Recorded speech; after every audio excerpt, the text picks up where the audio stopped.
that's very odd, right? So I threw the dime in my car and I started to go down the hill to, just kind of go out for the day and to leave work for the day. And all of a sudden, my radio in my car starts flipping around to the same song on different radio stations. Now, I have talked to people that work in radio, and I would love to hear your opinion on this because I have no explanation for it. There was one song that every time before this Ray person would call me, it would always play, and it was an Ed Sheeran song.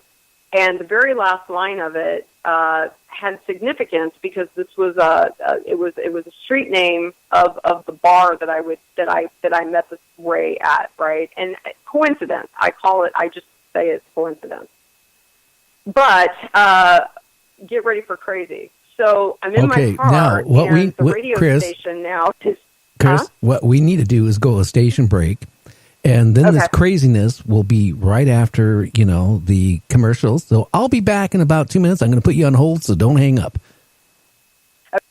So anyway, it's going to get interesting, and we'll find out right after these commercials.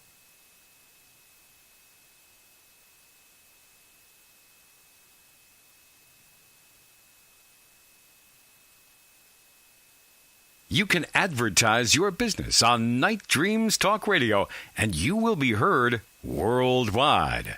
Why not contact us at nightdreamstalkradio@gmail.com. Do you have a paranormal story you want to share on Night Dreams Talk Radio? You could be a guest. Email us at nightdreamstalkradio@gmail.com.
If you would like to hear Night Dreams Talk Radio on your local radio station, let them know.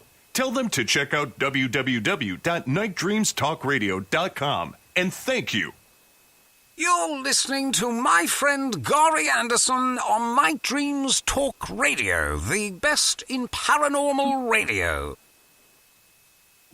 Well, everything is still not working right, but we're still trying anyway. We got Kris tonight as a guest. She wrote a book, and a lot of manifestations has come through. And I'll tell you, tonight is one of the worst nights I've had in years. Not with you, but everything not functioning right. Anyway, we are back on the air, and now we can continue on. Okay. Well, so where I left you was I had gotten in my car, and I was getting ready to leave for work for the day, and I'm driving down the hill, and I put on the radio just regular rock station out here in LA. And as I got towards the bottom of the hill, the radio flipped to a radio station in I don't even know if it was San Diego or where it was, but it wasn't local and it wasn't normal. But it was the same, it was the same song that I kept hearing before Ray, if Ray would contact me, I always heard the song right before he'd call. And I thought, well, this is really strange. I wasn't listening to that station, but I will say that the reception up in the Hollywood Hills area is tricky, and your phone doesn't work, and sometimes radio stations will get staticky, but one does not have an expectation that the radio station that you were listening to would then default to a San Diego station, and it was just weird. And so I didn't really think anything of it until the next thing that would get my attention, which was as I was driving, I was getting ready to make a right-hand turn, and I hear this noise come banging on the glass of my window. And I look down on my leg, and there is this medallion. And I have no question or answers for this because I tried to really stop researching it. But there was a medallion which would have looked like it came off the bottom of a rosary. And it was literally, I picked it up, and it said, "Trust in Jesus." And I went, what? And I was so freaked out by that, and not that I wasn't non-religious or didn't believe in religion or anything like that, and that message had nothing to do with the event. It was just, it came out of nowhere, and it wasn't anything that I had in my car or hanging from a rearview mirror, for some people like to put those on the rearview mirror. I didn't have anything like this in my car, and there would have been no reason for me to have had this in my possession. And so the crazy thing about that whole event was the windows were up in my car. So can we say coincidentally that it could have been in there and it just kind of flew around in my car? Sure, we can say that, but I didn't own anything like that. I called my friend and I told him, and he goes, he's like, well, why don't you come over here? Show it to me and let's talk about it. So I went over to his place of employment and I showed it to him and I said, look at this thing. I don't own anything like this. I was freaked out. I was nervous, and I showed it to him and I said, I don't own anything like this. And all he said to me was, well, now you do. I have no explanation for it. I tried to really stop wondering about that because it was so paranormal. It was so, it kind of, on some level, it didn't scare me, and I don't think it was a divine message from God. I don't have any belief in that. I believe it was used to wake me up for some reason. As to what, I don't know. I would find out later, but at the time it was unusual, especially with the radio thing. The radio thing really is of all of that. The medallion was scary, but the radio thing was really unexplainable. I've talked to other people. I've been interviewed on other radio stations, and they have said things like that don't happen. So I have no explanation for it other than, the reception in that particular part of Los Angeles it can be spotty, but not enough to change a frequency to a different radio station and 200 miles away. I've got no words for it. I'm only sharing my experience. Now, you didn't accidentally hit the scan button or anything on your radio? No, I didn't. I was driving, and all I did was, before I pulled out of my place of employment, was turn on the radio. I didn't mess with the radio or anything after that.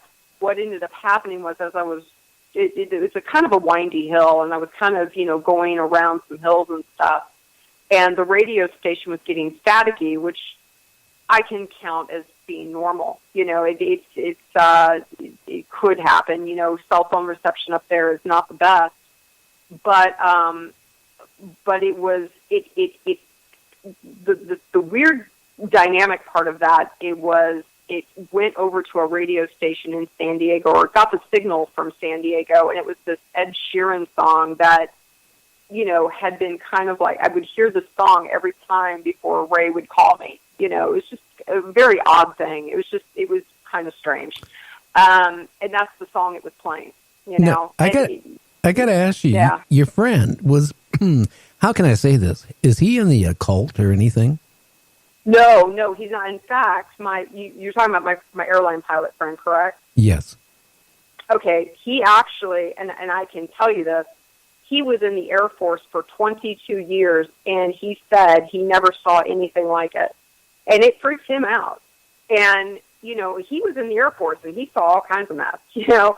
And he said this one defied his logic. And I will share with your listeners, because I want to make it crystal clear, I do not resonate with anything that's dark magic or, you know, and I don't claim to be a psychic. I'm not, I have no affiliation with that kind of stuff whatsoever. I was just a normal human being with a 9-to-5 job that wrote a book. And, you know, it has been suggested to me that I channeled it. I don't resonate with that either. Because I don't have the wherewithal or the know-how to do something like that. It's not something that I resonate with. I'm just wondering, that blind date you had off the dating service, if that guy could have been into a cult or something like that. And no, he and I would end up becoming friends, and more manifestations would happen between he and I. No, I don't believe so. No, I know him really well. I would definitely say that he would not be affiliated with that type of stuff. He comes from a Catholic background, which was similar to mine. You know, we both resonated to be Catholic. Did not practice. I could not say or know him well enough to know that witchcraft would not have been in his toolbox, nor was it in mine. Now, could you have had any friends you didn't know that were into it? Could I have? Yeah. Not that I know of. Now, you know, everybody's got a path, though, don't they? Not that I know of. I don't know of anybody that practices that kind of stuff. Well, some of the people that practice it don't go around and announcing they practice it. And I'm just wondering how all this stuff just started clicking and clicking. I find it very interesting. I mean, everything from the you know, your first date from the dating service, then your friend of the airplane pilot, you know, the radio, and is it going to get more interesting yet? Well, sure. I can make it more interesting for you, because the Ray, as it were, was also he ended up becoming, after all of this stuff, and after he and I sat down and talked about all this stuff, you know, we ended up reconnecting in 2016, you know, or no, it was 15. I'm sorry. It was 16. 2016. We would end up reconnecting. And subsequently, he had gotten his real estate license, and he became my real estate agent. And so we were out looking around. You know, I put my house up for sale because now I'm in the midst of a divorce, and he's the same. You know, he's going through the same thing. So we're not dating now at this point. We have a business, you know, arrangement. We're friends, though. You know, we went through all this information. I shared with him all this crazy stuff. He experienced some things on his own as well too, surrounding me, but he did not have the level of paranormal things that were happening that I was experiencing. Coincidentally enough, we started looking. I found a place, you know, here in downtown, and I had just signed the contract. I just bought my new place, right? And so we go out to a little bar, you know, the not the one that we had our first date in, but we went to a different one, and we sat there, and he goes, you know, I used to live down here. I was like, oh, really? Okay, cool, you know. And he pointed, and he goes, yeah, I used to park in see that car right there? That's where I used to park. I lived in that building. And I looked, and I just got the last 3 digits on the plate number. I mean, we were close enough to where I could see it. And I was like, that number, why does that number sound familiar, right? So I go, wait a minute. my unit number is 712, right? And so I said to him, I looked over at him, and I go, when is your birthday?